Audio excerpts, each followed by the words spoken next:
Próximos domingos vamos a estar meditando en la segunda carta a los Corintios. Allí vamos a estar, la segunda carta a los Corintios durante los próximos domingos.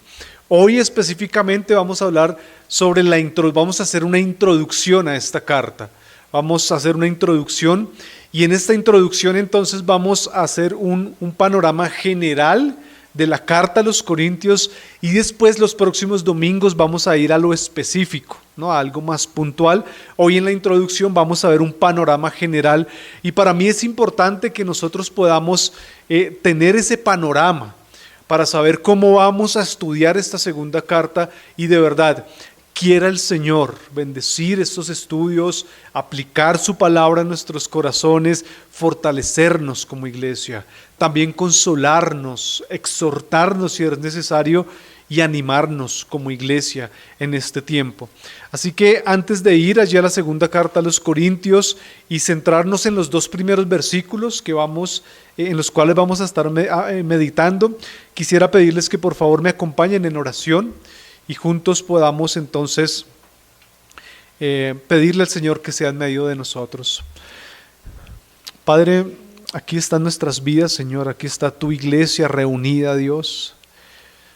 Padre, nos presentamos, Señor, con todas nuestras falencias, con nuestras limitaciones, pero con confianza, Dios, confiando, Señor, en ti. Confiando de que ese sacrificio, Padre, en que ese sacrificio que tú hiciste, Jesús, a favor nuestro es un sacrificio perfecto y el Padre lo aceptó. Y gracias a ese sacrificio nosotros podemos tener acceso directo para con Dios, el Padre. Te suplicamos que sea tu Espíritu en medio de nosotros. Padre, bendice este tiempo de predicación, por favor. Asiste a cada una de las personas que están en este lugar. Permite, Señor Dios, que puedan ser edificadas, Señor. Y sobre todo, Dios, que tú recibas la gloria y la honra, Señor. Nos presentamos delante tuyo y lo hacemos en el nombre de Jesús, Dios. Amén. Amén. Bien, vamos entonces en nuestras Biblias, por favor, a la segunda carta a los Corintios y vamos a leer los dos primeros versículos allí en la segunda carta a los Corintios. Si usted me acompaña, dice allí entonces estos dos primeros versículos de la siguiente manera. Segunda a los Corintios, versículo 1 y versículo 2.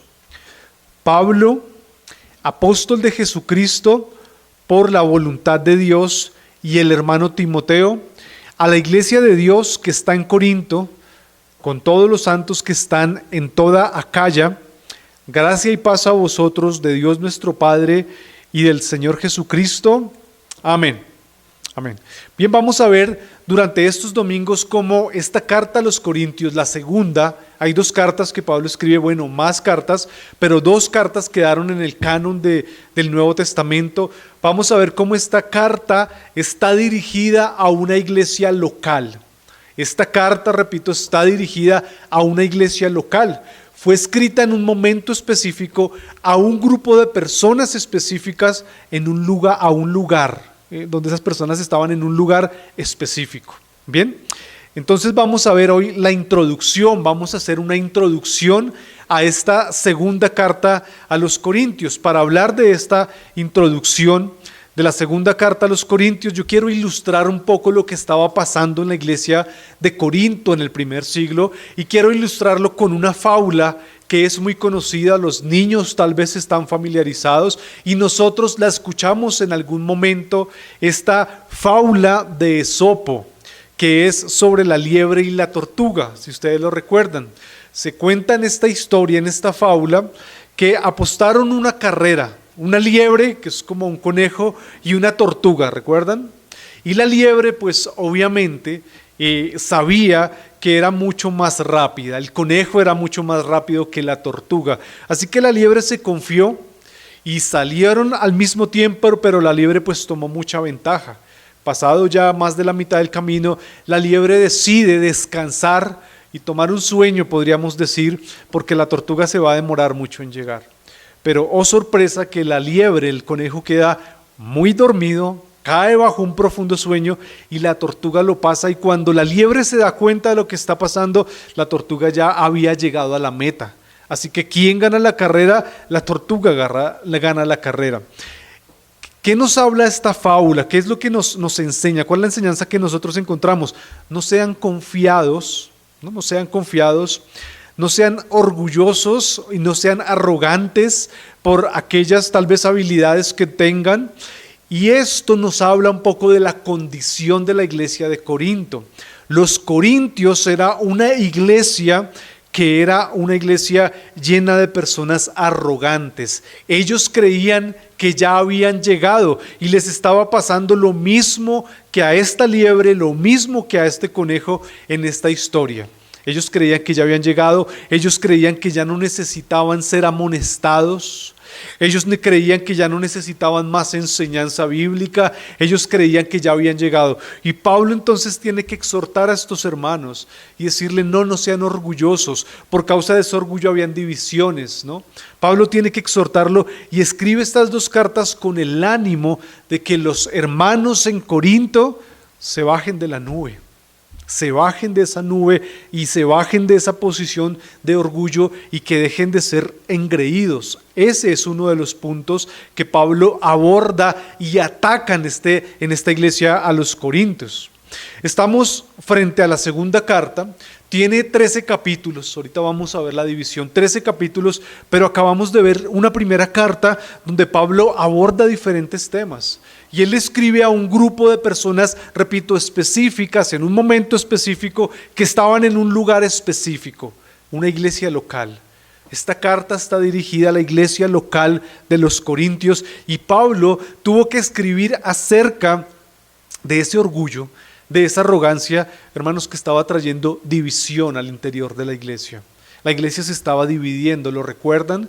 Unos decían yo soy de Pablo, otros yo soy de Apolos, otros yo soy de Cefas. Se estaban dividiendo por causa de su arrogancia, por causa de ser engreídos. Pablo también habla acerca de la inmoralidad sexual y de la falta de corrección. Habían personas que se estaban comportando, que estaban permitiendo la impureza sexual dentro de la iglesia. Y Pablo corrige eso, corrige. Y dice, al tal deberían ustedes incluso expulsarlo de la iglesia. No podría estar.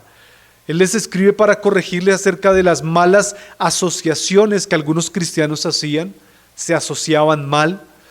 Él les escribe para corregir acerca de los abusos del culto de adoración, desorden en la práctica de la Santa Cena, mal uso de los dones espirituales. Ellos eran, como decíamos, engreídos, y ¿saben cómo se manifestaba ese orgullo en la vida de estos hermanos?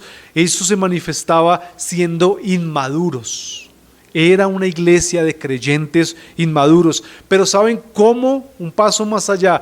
Se evidenciaba que eran inmaduros porque les faltaba amor y unidad con su iglesia local. Ellos no estaban amando la iglesia local, por tanto, ellos no querían ser unidos con la iglesia local.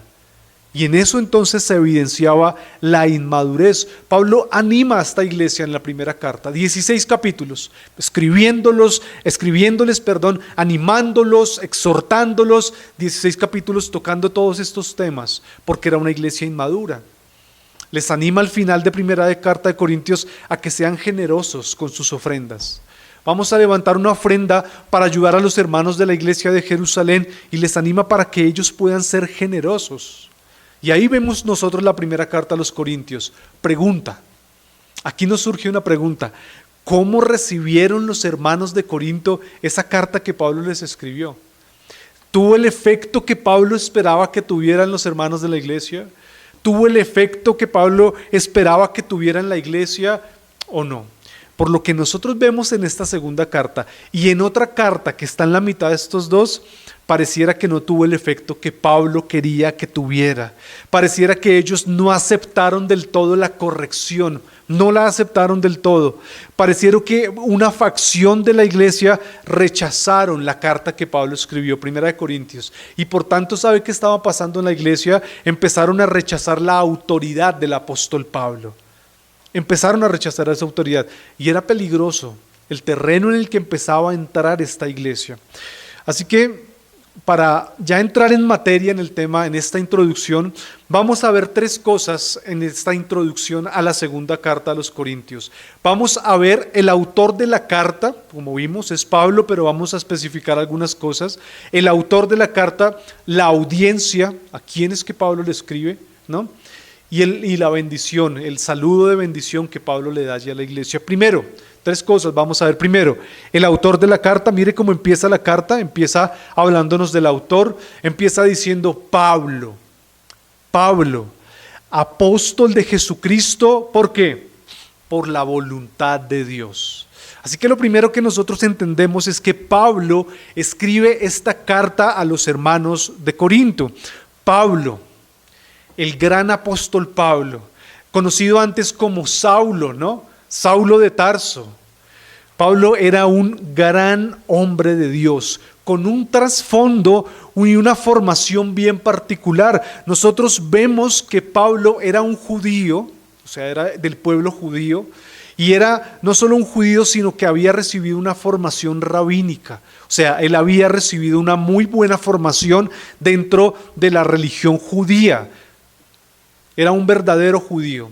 Él dice en Filipenses 3, yo fui circuncidado al 8º día, de la tribu de Benjamín, hebreo de hebreos, dice Pablo. En cuanto a la ley, fariseo, un gran celo por su tradición religiosa, perseguidor de la iglesia, dice él. En cuanto a su conducta, yo soy irreprensible. Él hace esa descripción y habla acerca de quién era el apóstol. Era un gran hombre reconocido y con reputación dentro de la religión judía. Formado, dicen los historiadores, nada más ni nada menos que a los pies del gran rabino Gamaliel, el rabino de la época. Ese era el apóstol, ese era Saulo de Tarso. Ese era el trasfondo con el cual el apóstol había sido educado, formado. Pero no solo era judío. El apóstol, el que escribió esta carta, también era un ciudadano romano. Él había recibido su ciudadanía romana, y decir que tenía la ciudadanía romana en el primer siglo, hermanos, era más importante que decir hoy por hoy que usted tiene la visa para ir a Estados Unidos o la visa para ir, bueno, a Europa creo que ya no piden visa. O sea, usted podía ir por diferentes lugares al ser ciudadano romano. Y Pablo tenía la facilidad de ir a las diferentes regiones, no solo de Asia, donde empezó la iglesia, sino también de Europa. Él recibe el llamado de ser el apóstol a los gentiles y se llena de pasión por la causa de Cristo y empieza a evangelizar y hacer que ese mensaje que se expanda, no solo en Asia, sino en Europa. Y él tenía la mente, porque escribe en la carta a los romanos, de llegar incluso hasta España. Para ellos España era como lo último de la tierra y él quería llegar allá. ¿Para qué? Para estar predicando el mensaje del evangelio. Pablo tenía un trasfondo de formación judía, rabínica. Pablo era un ciudadano romano y eso le ayudó, le abrió puertas. Incluso si usted ha leído el libro de Hechos, se da cuenta que en Hechos a veces él apela a su ciudadanía para que no lo golpeen, ¿recuerdan? Él lo van a azotar, un gobernador manda a azotarlo y cuando lo llevan los guardias, él les dice a los guardias, ¿ustedes azotarían a un ciudadano romano sin un juicio previo? Y los guardias se quedan quietos, van y se lo dicen al gobernador y el gobernador dice, no, si es ciudadano no, tiene ciudadanía romana. Entonces era un ciudadano romano, tenía ciertos privilegios al interior del imperio. Y vemos que Pablo usó eso varias veces, pero no solo eso, nos cuenta la historia que Saulo de Tarso nació precisamente en esa ciudad, Tarso, y era una ciudad griega. Pablo fue preparado y fue instruido en la cultura griega. Él conocía muy bien la cultura griega, a tal punto que en su gran discurso en el Areópago, donde los atenienses, él le habla a los griegos, a los estoicos, a los epicúreos, le habla a estos griegos y él les dice, y él les cita a los profetas. Él dice, como dicen sus mismos profetas, como dicen sus mismos poetas, perdón. Él conoce la cultura griega y nombra incluso los poetas de la cultura griega como un argumento en cuanto a su predicación. Así que Pablo era un hombre bien formado. Tarso era una de las ciudades más importantes en cuanto a la cultura. De las mejores universidades estaban allí en la ciudad de Tarso. Y él es formado, él es preparado, él tiene ese trasfondo de preparación. Pero,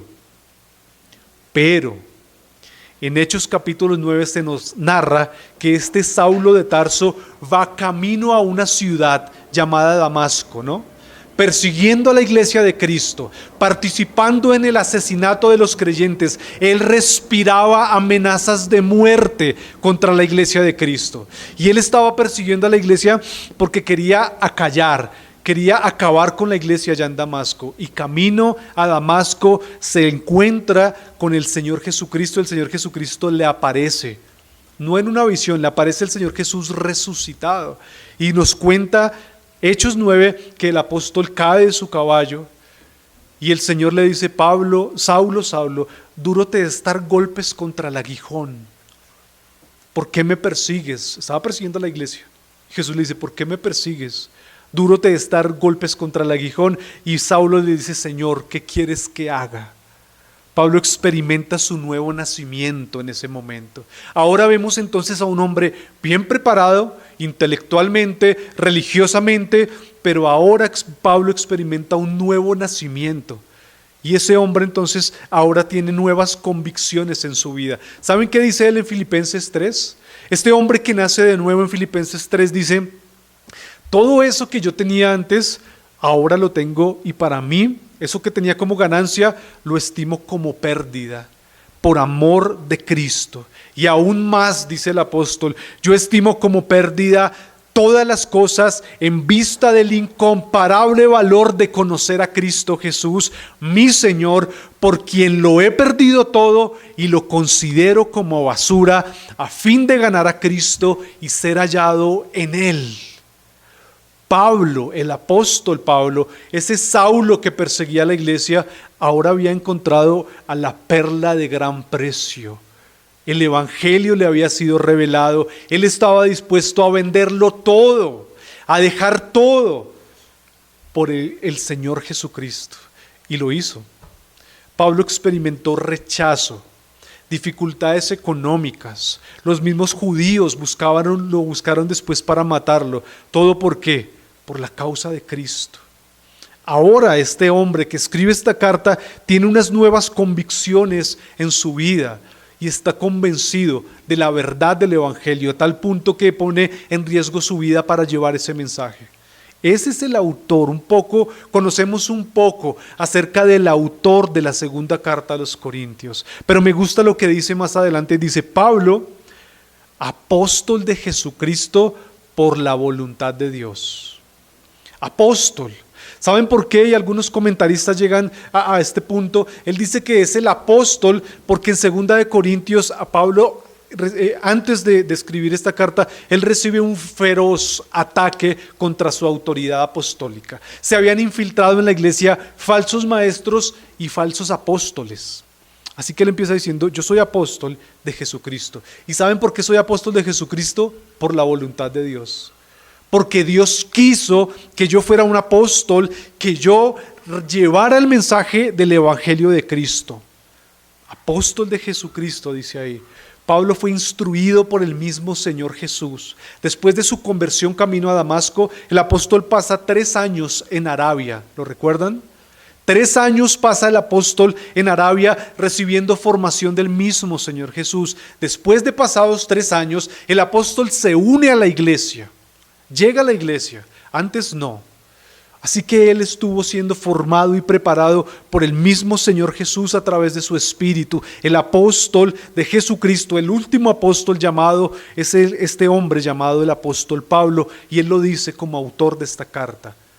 Pero me encanta cómo termina esta primera parte: por la voluntad de Dios.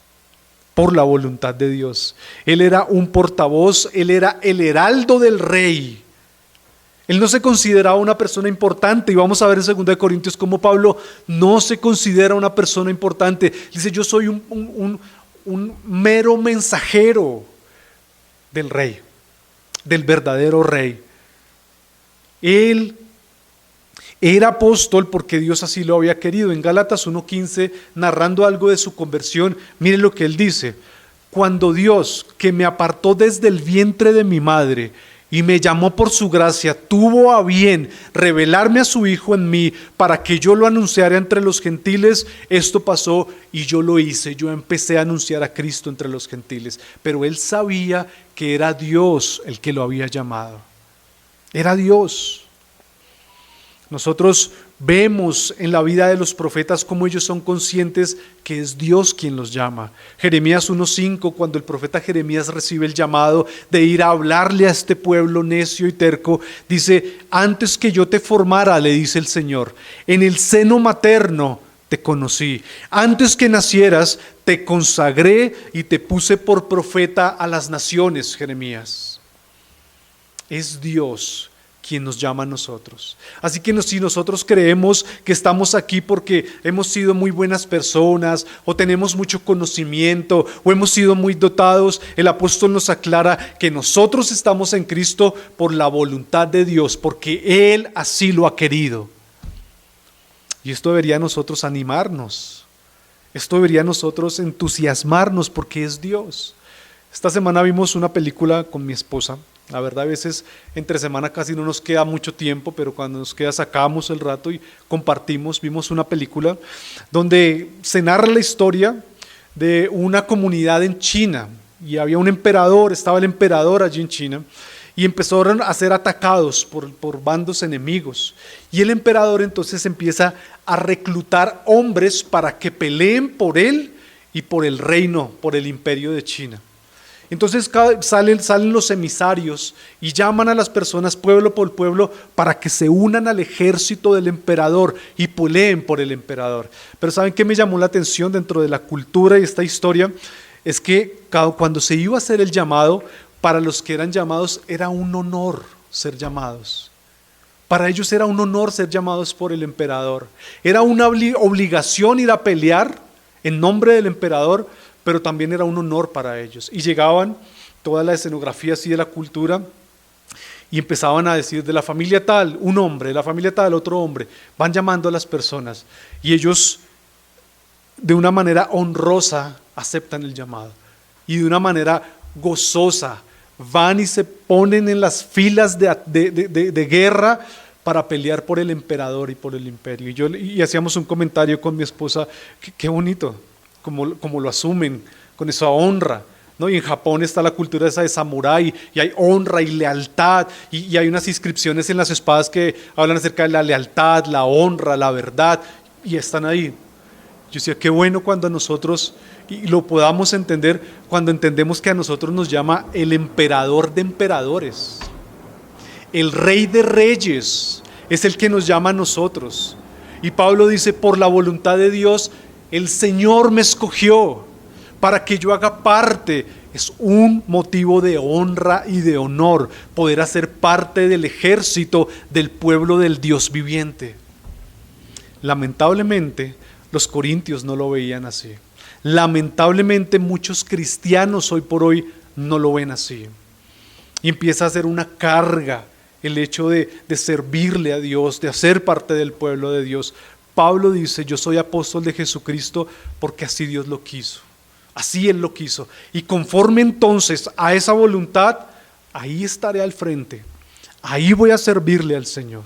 Entonces él empieza hablando de esta manera y vemos como Pablo, antes llamado Saulo, es el autor, primero. Segundo, ¿a quién va dirigida esta carta? Vamos a mirar un poco la audiencia. Mire lo que dice ahí en el versículo 1 y parte del versículo 2. Dice: y al hermano Timoteo, nombra a Timoteo, pareciera que Timoteo estaba con él cuando escribe la carta, a la iglesia que está en Corinto, con todos los santos que están en toda Acaya. Pablo escribe esta carta a su audiencia, hermanos, es una iglesia local, en una ciudad específica, Corinto. Esa es la audiencia principal. ¿Ven lo que dice ahí? A la iglesia de Dios, me gusta eso. La iglesia es de Dios, la iglesia es del Señor. Y Pablo dice: a la iglesia de Dios que está en Corinto, a esa iglesia local, a ellos les escribo, esa es la audiencia. También hablen este mensaje a todos los que están en la región de Acaya. Recordemos un poco entonces, para hablar acerca de la audiencia, que Acaya es como una región, digamos, como Cundinamarca, Acaya. Arriba de Acaya está otra región llamada Macedonia, ¿sí? Si usted lo ve ahí donde ahora es Grecia, en los mapas que aparecen detrás de la Biblia. Y en Acaya estaba la iglesia de Corinto. Corinto era la capital. En Macedonia estaba la iglesia de Filipos y otras iglesias. Pablo escribe a esta ciudad que está en esta región, pero también les dice, transmitan este mensaje a las otras iglesias que están en esta región de Acaya. Bien, Pablo planta esta iglesia aproximadamente en el año 51 después de Cristo. Él hace, ¿cuántos viajes misioneros hace el apóstol Pablo? 3. En su segundo viaje misionero ya él toma la osadía de pasar a Europa. Recuerden que la iglesia empieza en Asia, en el primero no pasa a Europa, en el segundo viaje misionero ya pasa a Europa y se presupone que la primera iglesia en Europa es la iglesia de Filipos, a la que él después le escribe. En su segundo viaje es que planta la iglesia aproximadamente en el año 51, aproximadamente planta esta iglesia de Corinto. Hechos nos abre una ventana para que veamos qué es lo que pasa en ese viaje de Pablo cuando llega a Corinto. Vayamos al libro de Hechos, por favor. Hechos capítulo 18, y leamos unos versículos que nos da una luz. Se nos abre una ventana allí para entender cómo fue la plantación de la iglesia. Y Lucas nos ayuda a entender qué fue lo que pasó. Pablo ya está en la región de Acaya y llega a Atenas, famoso discurso en el Areópago. Predica acerca de Jesucristo, pero no le va muy bien en Atenas, así que él se mueve a otra ciudad. A esa otra ciudad a la que él se mueve es Corinto. Y en el capítulo 18, mire lo que nos narra allí Lucas. Después de estas cosas, o sea, en Atenas, Pablo salió de Atenas y fue ¿a dónde? A Corinto.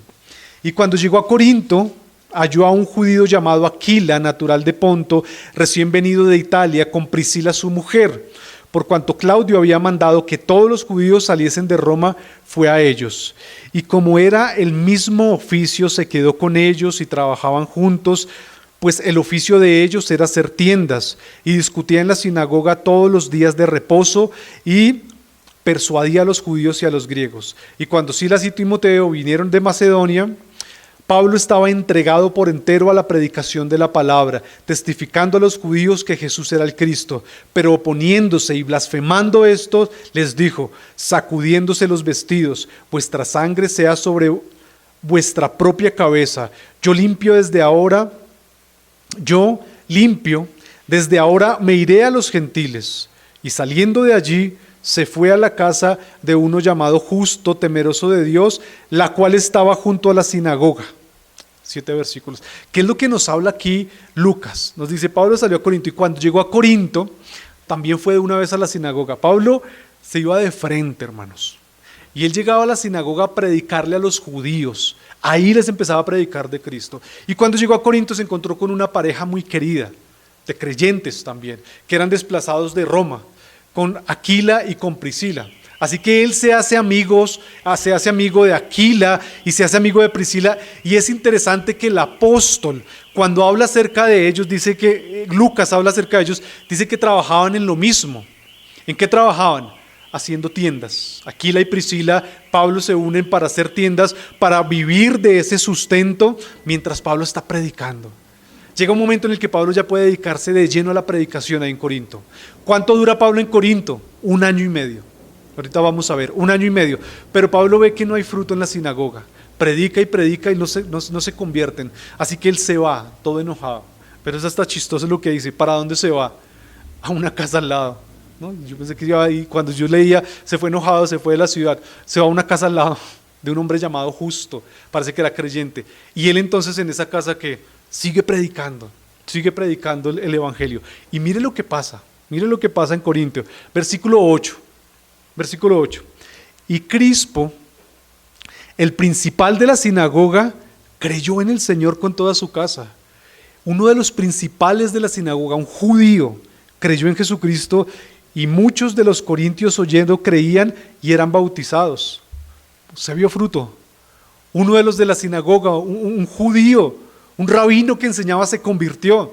Y mire lo que dice después. Entonces el Señor dijo a Pablo en visión de noche, Pablo, ¿qué? No temas, sino habla y no calles, porque yo estoy contigo y ninguno pondrá sobre ti la mano para hacerte mal, porque yo tengo mucho pueblo en esta ciudad. Y se detuvo allí 1 año y 6 meses enseñándoles la palabra de Dios. ¿Lo ven? Aquí nació la iglesia en Corinto. Los primeros creyentes estaban ahí. Este Crispo junto con su familia se empezaron a convertir.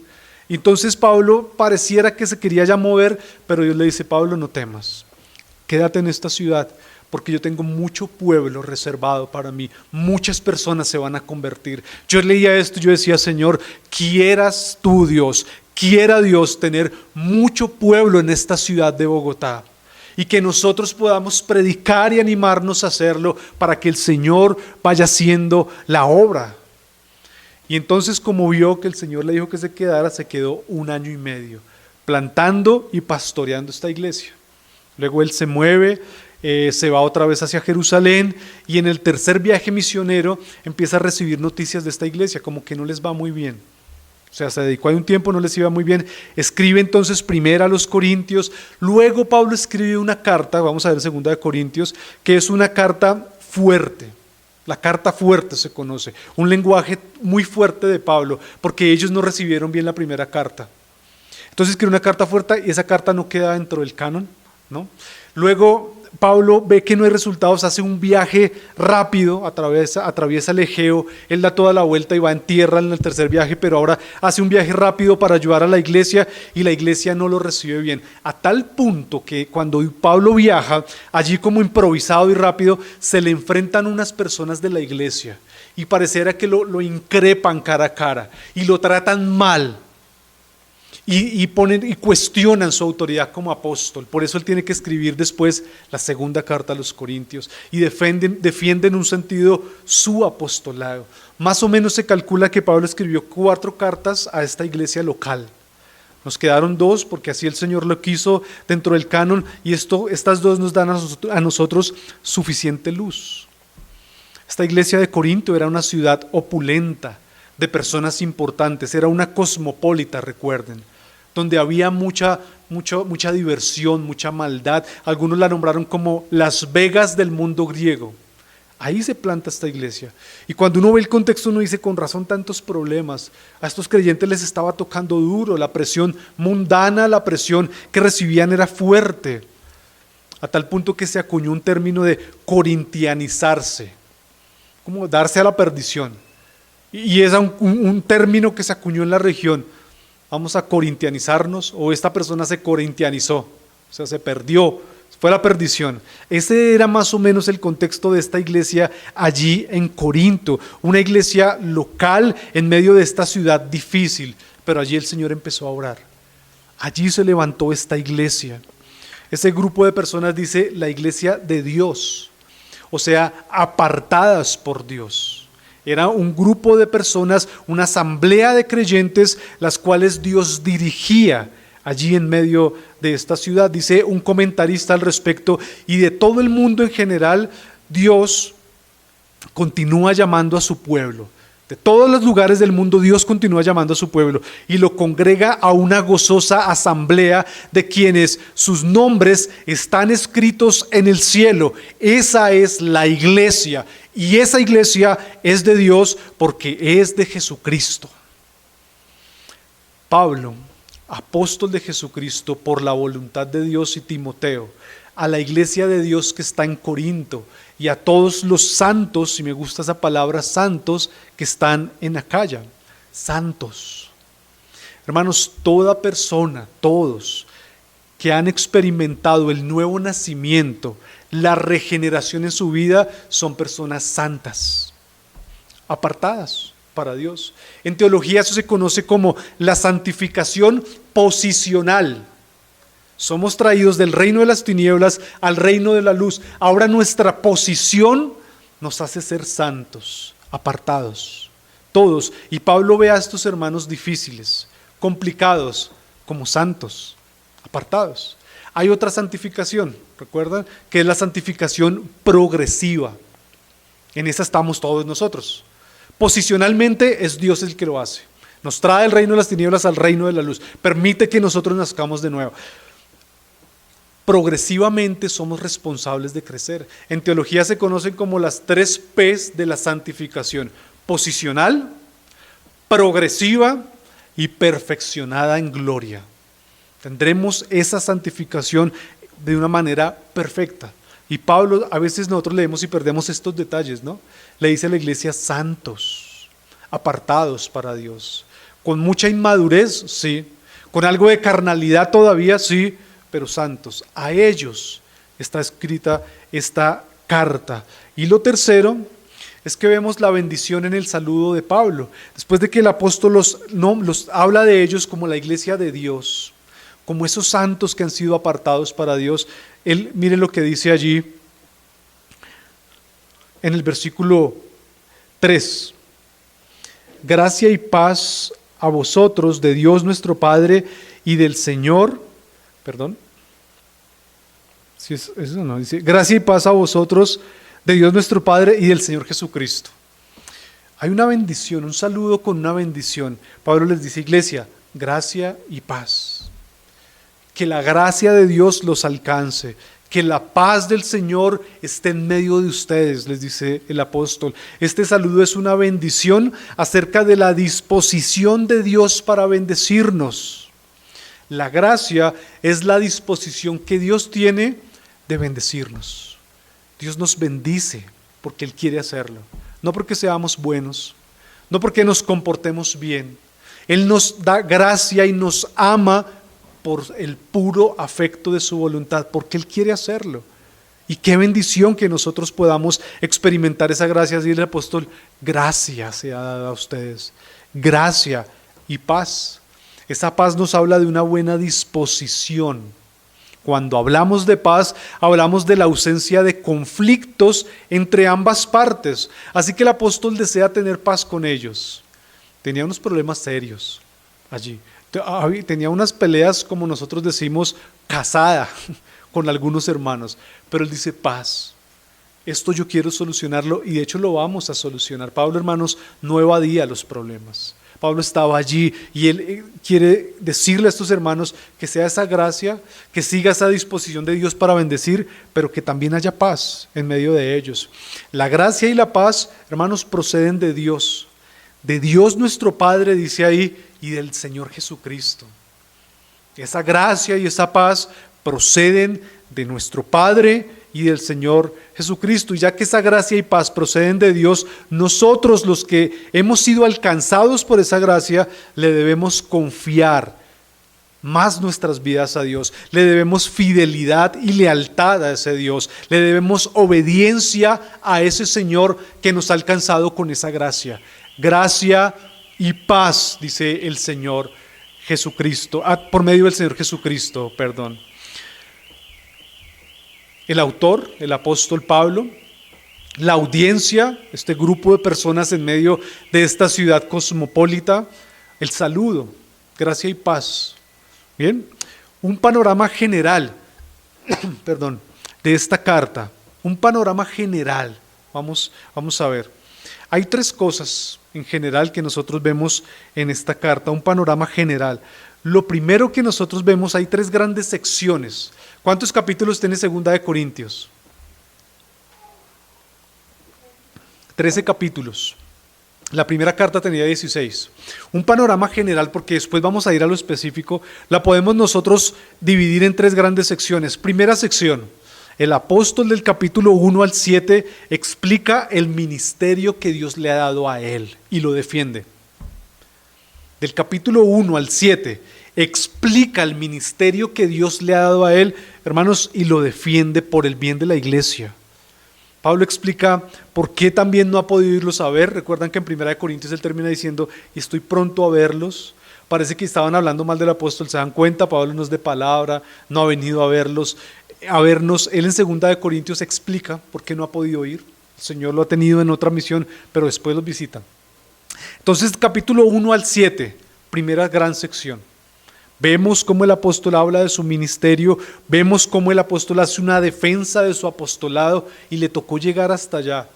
Uno no ve a los apóstoles defendiendo y mostrándose quién es él y quién no, ellos están haciéndolo. Pero a causa de lo que estaba pasando en la iglesia es necesario. Y él ve necesario, entonces habla al respecto. La otra sección, entonces ya dijimos del 1 al 7, defensa de su apostolado. Del 1 al 7 vemos cómo él explica ciertas cosas en cuanto a sus viajes. La segunda sección, capítulo 8 y 9, anima a la iglesia a la generosidad. Recuerdan que le había pedido una ofrenda para los hermanos de Jerusalén que estaban pasando necesidad, pues no habían hecho la colecta. Y Pablo entonces les dice, mire, he estado en otros lugares en Macedonia y han sido generosos.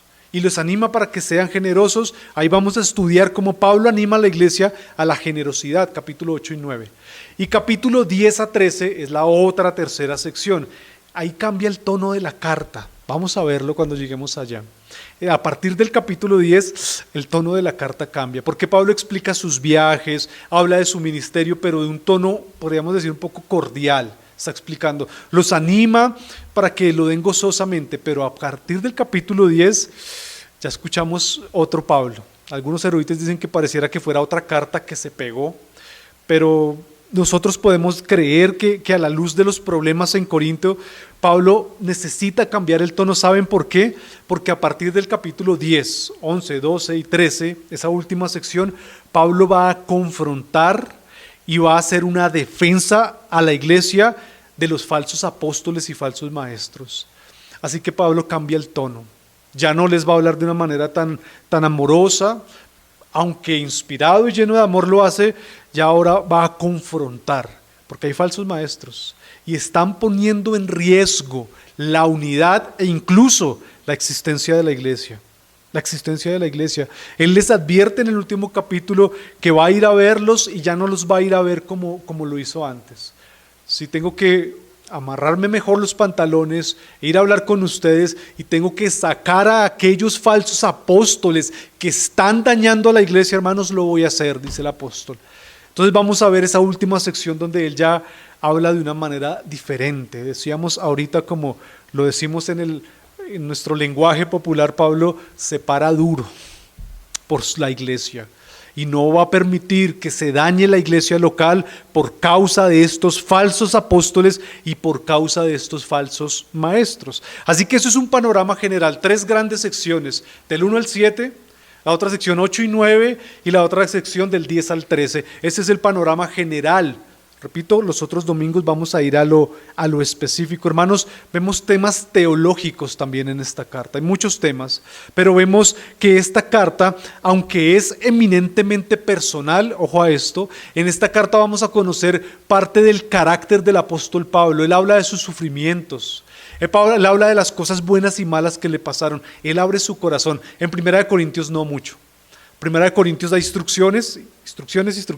En esta carta sí abre un poco más su corazón. Y dice, pareciera ver que está luchando para perdonar a los que lo ofendieron en la iglesia, pero lo hace. Y después nosotros vemos cómo se reconcilian.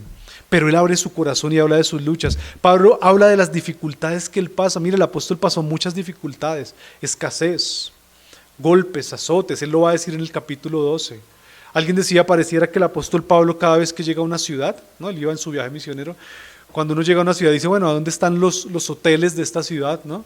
Pero el apóstol pareciera que decía más bien, ¿dónde queda la cárcel de esta ciudad? ¿Y cómo es la cárcel de esta ciudad? Porque ahí es donde va a terminar a causa del evangelio. Ese era el ministerio y él nos cuenta mucho de esto en esta segunda carta.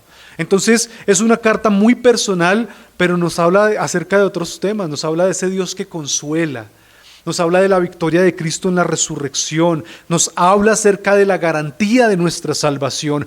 Vemos el amor y el celo y cuidado del apóstol Pablo por la iglesia local. Él sabe que esa iglesia es el cuerpo de Cristo, él sabe que esa iglesia es la esposa de Cristo.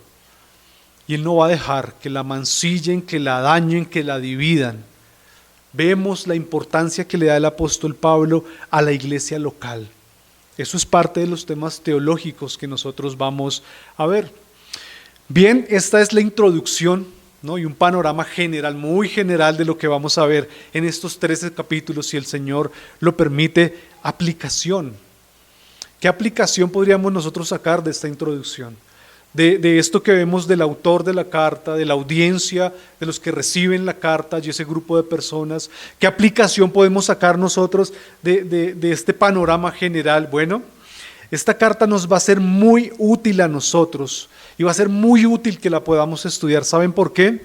Porque vamos a ser confrontados con la inmadurez de los hermanos de Corinto. Vamos a ser confrontados. Era una iglesia muy inmadura.